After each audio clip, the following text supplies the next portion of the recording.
Ukraine की यात्रा पर गए तुर्की के राष्ट्रपति की ज़ेलेंस्की और संयुक्त राष्ट्र के महासचिव से मुलाकात हुई। जंग के बीच रूस और यूक्रेन में पिछले महीने अनाज निर्यात पर एक समझौता हुआ था, जिसमें तुर्की ने बड़ा रोल निभाया।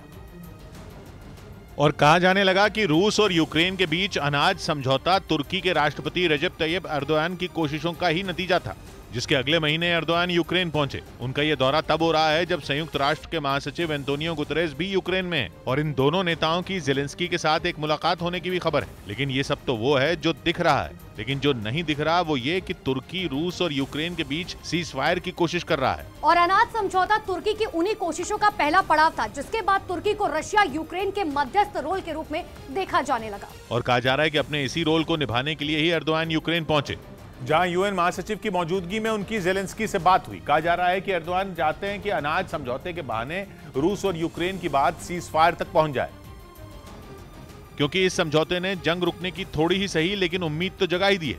क्योंकि जो रूस और यूक्रेन एक दूसरे को देखना नहीं चाहते थे, उन्होंने अनाज समझौता किया, जिसका क्रेडिट तुर्की को दिया जा रहा है, क्योंकि कहा जा रहा है कि दोनों देशों के प्रतिनिधि एक दूसरे से बात ही नहीं करना चाहते थे। खासकर यूक्रेन, वो तो किसी की सुन ही नहीं रहा था, लेकिन तुर्की ने उसे समझाया, जिसके बाद दोनों देशों के प्रतिनिधि पिछले महीने तुर्की पहुंचे।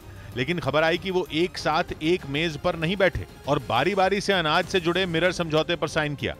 मिरर समझौता वो होता है जिसमें किसी प्रस्ताव को बिना किसी बदलाव के स्वीकार किया जाता है। यानी तुर्की ने जंग की आग में जल रहे यूक्रेन और गुस्से की आग में जल रहे रूस दोनों को मना लिया, जिसके बाद तुर्की के राष्ट्रपति का बयान आया था कि यह समझौता युद्ध खत्म करने की दिशा में एक अहम कदम है और वो शांति कायम करने तक चुप नहीं बैठेंगे। कहा जा रहा है कि यूक्रेन यात्रा पर एर्दोआन इसी मकसद से पहुंचे, क्योंकि माना जा रहा है कि वो मोमेंटम बनाकर रखना चाहते हैं और यूक्रेन को इस बात के लिए मनाना चाहते हैं कि वो रूस से युद्ध विराम पर बात करे। क्योंकि इससे पहले जब भी ये बात हुई तो यूक्रेन ने बोल दिया कि वो आखिरी दम तक लड़ेगा, लेकिन घुटने नहीं टेकेगा।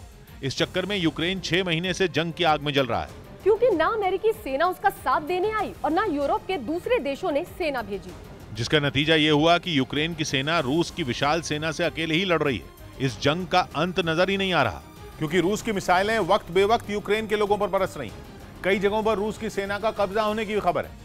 ऐसे हालात में तुर्की ने सीज फायर की उम्मीद जगाई, क्योंकि उसी की वजह से काला सागर के किनारे बसे यूक्रेन के ओदेसा से अनाज का निर्यात शुरू हो पाया और जंग के बीच यूक्रेन का जहाज अनाज लेकर इथियोपिया रवाना हो गया।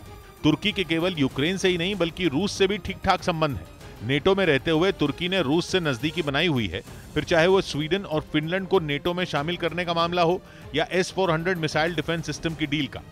दोनों ही मामलों में तुर्की ने अमेरिका को ठेंगा दिखाया और रूस के साथ खड़ा नजर आया। माना जा रहा है तुर्की का वही स्टैंड अब काम आ रहा है, जिसकी मदद से वो रूस और यूक्रेन के बीच मध्यस्थता करके जंग खत्म करना चाहता है।